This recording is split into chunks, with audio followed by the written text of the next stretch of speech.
Hello friends! Today I'll make a delicious apple cake with the sweet potato nectar. Here I have flour, salt, cinnamon and baking powder. I sliced one apple, Granny Smith apple, into very thin slices. And now I will add cinnamon.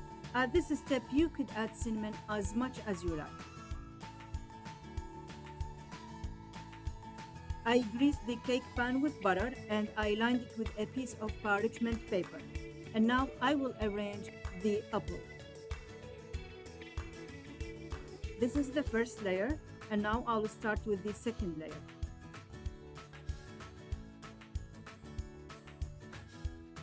This is what is left. I even didn't use one apple. Now I will start with the cake. Here I have room temperature butter. First, I'll whisk the butter until it's nice and creamy. Then add sugar and mix.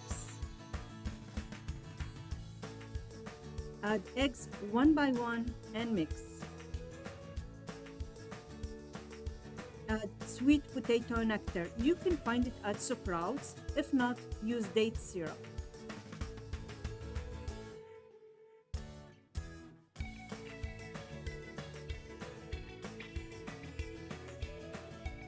Now I will divide the flour into two parts. First, I will mix the first part, then add milk and mix, and then the second part.